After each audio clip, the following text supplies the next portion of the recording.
Get ready to listen, learn, and earn CE hours. This podcast features content from an accredited CE activity provided by Calibri Healthcare.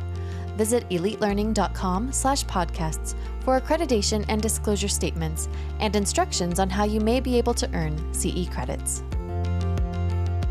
Everyone can practice kindness, and when you do that as leaders, especially with your teams, that has a trickle-down effect. And others will follow along, and they'll see just how important that is to having conversations, being open, giving them that safe environment for them to ask questions.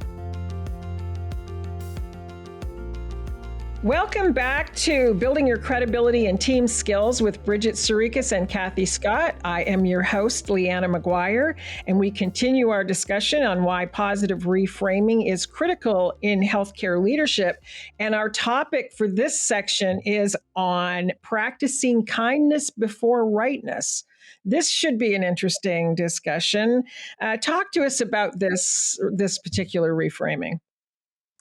Oh, it's so important for this day and age. And kindness isn't a word we hear very often when we're talking about leadership or healthcare. So it's a really important topic for us today in a world that is very polarized. You know, everyone has their opinions. They're throwing them out there. And the louder you yell, the more you're hoping someone can hear your view, and no one can hear that. And so this topic is really about, if you want to be heard, if you want to sway other people's thinking, we have to try a new approach, because what we're doing today isn't working. Right. Yeah, and I think kindness and let's just think about types of kindness, but kindness and common courtesy, they really are strong medicine for what is going on in our cultures today, which, at work and other areas, they may be quite unhealthy. And that kindness can really go a long way. And they can be very small acts of kindness to start you on a positive journey. Sure.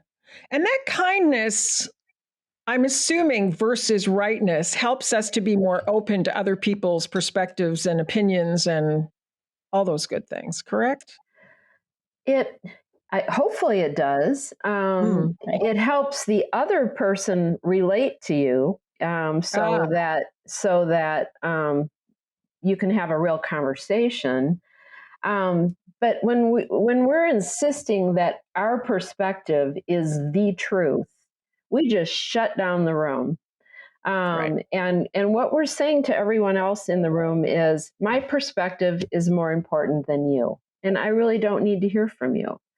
And so that's what we're saying when we just practice common courtesy and kindness, empathy, listening, asking questions prior to sharing our views. It goes a long, long way. And I think the beauty of that is that all of us can exhibit that and use kindness. It's not limited to who does it, how often. There's no embargo on it, right? I mean, everyone can practice kindness. And when you do that as leaders, especially with your teams, that has a trickle-down effect. And others will follow along, and they'll see just how important that is to having conversations, being open, giving them that safe environment for them to ask questions. Right. I'm glad, Kathy, that you mentioned empathy. Is there any empathy in rightness? That's a great question. Man, that is a great question. I think when you're putting your rightness first, it's extremely hard to demonstrate empathy, which is putting yourself in the other person's shoes. And that lack of empathy, what it looks like is intolerance, blame, impatience, disrespect, all the violence we're seeing going on in social unrest. Those are all symptoms of the empathy famine that we're living in. And we see it every day. And yelling louder, your truth, is not going to turn that around. We have to connect human to human, and kindness is really connecting to the human spirit of another person. It really changes the dynamic in the room. Totally. It's pretty cool to watch. Yeah. Yeah. Yeah, I think we often say that kindness is completely restorative. It really has the ability to do that, and I love that when you go into a room and there's so much negativity in it, and if you just start, with a really positive comment, it's almost like the room just gives you a sigh of relief. Like, okay, you can really feel it. I love the expression empathy famine. That was well put. And Bridget, to your point, it's rewarding for people who lean more toward rightness. Practicing, like you said, it's literally practicing a new skill, is that kindness. Just the positive reactions of other people is such a reinforcement to keep doing it. It's really inspiring once you cross that line and make that move. And some people are really uncomfortable with that kind of thing, but they need to get Well, I think you have to, and I think you have to be reminded that, kindness does not mean you're rolling over. Kindness does not mean you're accepting what someone else is saying without challenging. It's, being respectful when you do that. It's, opening your mind, your ears to really listening, and making sure that they know that. Love it. Yeah, that's a really important comment. Don't mistake kindness for, oh, I agree. I have to agree with what you say. No, I don't.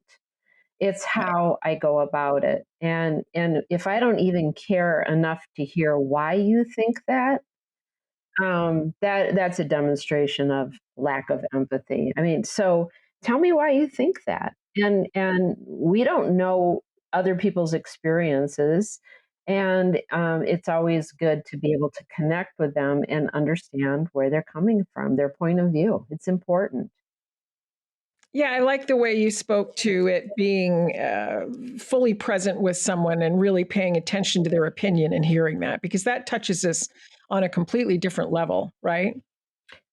It does. Kindness, think about these many small acts that are free. Not all are free. I like coffee, so if somebody wants to give me a cup of coffee, I'm always good with that. Good to I'll know. buy you coffee, Jackie. Yeah. Thank you so much. But think about that. I mean, you walk into a room and you sit down next to someone, you're going to go get yourself a cup of coffee, and you say to them, "Hey, can I get you a cup of coffee too?" I mean, it's just a kind gesture. They look at you like, sure, like, oh. It's small things like that. It's opening a door for someone or letting them go in first. Or, like you said, eye contact. I see you. You're Yeah. important enough for me to look at. It's putting away my iPhone and listening to you when you're talking to me. That is an Ooh, act of kindness right there. Yeah. that takes some Yeah. practice. Huge. Well, exactly. For some. And I think it's so important for us to see one another when we're having those kinds of conversations and really listen, actively listen, because how many times have you been with someone who you can tell they're already 3 thoughts ahead of you and they're not listening? I mean, the kindness part is to be that active listener and then ask the questions and be responsive. I mean, that's completely respectful, and we need to start doing a little bit more of that. Yes. And as leaders, that's a really important skill to display, right? Because people are going to mirror, they're always watching. That's the thing about leadership. Even if the door is closed, word gets out how you're acting with other people. They're always paying attention to how you're behaving. And that kindness, like you said, Bridget, can trickle down in a really big way. Yeah, we talk a lot about on stage and off. And as leaders, what's important to remember is you are always on stage. You're not off. So that means in the room, you're demonstrating kindness. When you leave the room, you're not having backstabbing conversations Right. about what went on in the room.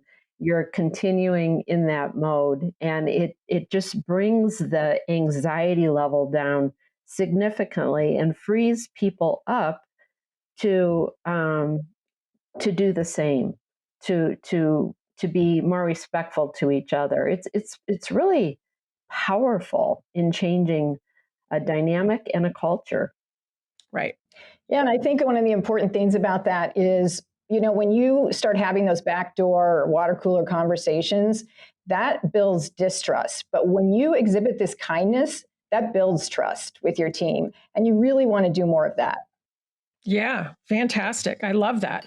And that rightness, what effect does that have as teams watch that behavior? Like, I know how it manifests in that particular individual. We just talked about that, how they're always right. They're rude, they're et cetera. But how does that manifest in their team? Do they become the same way, or are they intimidated? Well, you probably see a variety of behaviors, but what doesn't happen is creativity and Ah, speaking up. Speaking up nice. in healthcare, let's talk about it. I mean, Let's. where is it more important than to be able to speak up, to stop the line, to improve a situation? And if you can't do that, if you're not comfortable doing that, we all have this risk barometer. Like, is it safe for me to speak up here? And if it isn't, I'm going to err on the side of being quiet, and then bad things can happen. So that's the result of I'm right, you're wrong, listen to me, no conversation. It just shuts down the room and bad stuff happens. Yeah, and we often hear from individuals in our workshops that they know what problems are. They want to be able to help bring them to the surface, but they really fear that because someone is on that mission to be right, and you're not going to get in the way of that. They want to, but that's why it's really important for the leader to recognize that, step in, and start having different kinds of conversations. Insert that kindness in there. That is really, really important. I love the scenarios that you're presenting because I think every nurse that's listening or healthcare person who's listening to this podcast will remember a time in our business or in their careers when that has happened to them. And that's, it's a sad thing. If there should be kindness anywhere, it should be within healthcare. I think we're kind to our patients in most cases, I would hope, but to each other, it seems to be a bit of a challenge. So I think it's a really important piece for leaders to keep in mind is that that's what we need to lead with for sure. Any particular stories or incidences that you can share of a similar kind of situation where you've seen this in action? Well, I had a couple of thoughts as you were talking. The first was my background is critical care nursing, so I was a critical care nurse for a long time, and just a demonstration of kindness in the room as a nurse. I'd have a patient who was not even conscious, on all kinds of drips, on a ventilator. You walk over and you just put your hand on their forearm and talk to them as if they're a human being. And I can't tell you how many times, and I'm sure you've seen this too, you see their heart rate, which is, at 90, 100, start to come down, and they start to calm down. And it's just this impact. That's a kind gesture. That Right. happens with us on teams too. The anxiety is up Wow. here. And when you demonstrate kindness, which a great way to do that is by asking a question, asking someone's opinion. Well, tell me why you think that. But you see the anxiety in the room come down, the heart rates come down, and people are like, "Oh, okay, It's I can do safe. this." Yeah. Yeah. Yeah. Yeah, and I think I recall a situation where an individual in a large team meeting, she just had a really bad day, lots going on in her life, and she just lost it. And the leader exhibited kindness and saying, why don't we all just take a break? It's been a long day for everyone. Let's just take a break. 10 minutes, we'll come back at it. During that period, she went out to speak to that individual, And I'm sure that individual thought she was going to get, in trouble. But she exhibited such kindness and talked to her and said, it's okay to have a bad day. We all have them. It's all right. Take a few more minutes, come back in, see if, you can get a better mindset coming in. And if not, that's okay. Take the rest of the day off. I thought that was really impressive. It is. When a leader can recognize that wasn't who that person is on a regular basis. They were having really something wrong. And that exhibited that level of kindness. And believe me, the team members saw that. Sure. Yeah. And a level of loyalty is developed with that individuals too, I would think. Completely. Right? And think about all of the burnout we have in healthcare and how far that an act like that goes, either in a conference room or as you're working with patients. I mean, it's just giving the other person the benefit of the doubt, stepping in. I know you're exhausted. I'll take this call. I'll do this. Those go so far and build a team that begins to trust each other with each other. Well, I think being a leader that steps in and does something that is completely out of the ordinary. Maybe they haven't done that in, 3 or 4 years, but they go back to that because they know that there's burnout on their teams. They really want to be part of the solution and be helpful and give someone that break. When a leader can do that, that really is a game changer. Yes, absolutely. It's a huge game changer. And, that scenario with the woman who kind of lost it in the team meeting, there are times when leaders lose it too. But I think that all of this speaks to connecting on a human level, this kindness piece. And I think it's more than okay. You correct me if I'm wrong, that it's okay to be transparent after you've blown up and come back and say, okay, you know what, look, this was going on. I had a lot of things on my plate. I reacted badly, and I apologize. Let's start again. That builds so much credibility, don't you think? To be able to admit that and not have to be right. 100%. Yeah, I think that goes a long way because everybody knows it happened, and for you to say, "I behaved badly, and I do not want to behave that way," is really important, and then to work on it so it doesn't keep happening. But those go a long way, and people then are more able to do the same. To say, all right, yeah, I shouldn't have done that. Let me work on this one. Powerful. Well, and you can influence at all levels on your leadership journey. Yes. It's not just when you think you've gotten to the pinnacle of whatever it is you're trying to achieve. All along that journey, you have a sphere of influence. And when you insert kindness in that sphere, you'll see a lot of positive results. Yeah, that's a great point. We've talked a lot about leadership, but whoever you are, wherever you are, when you demonstrate kindness, it changes the other person, and it also helps you. It's pretty powerful, but it's a dynamic that is powerful. And so we always want to encourage people to start where you are, change you, and that in turn will influence other people. Yeah, I like to say that's where the magic happens. Yeah, right. And be kind to yourself.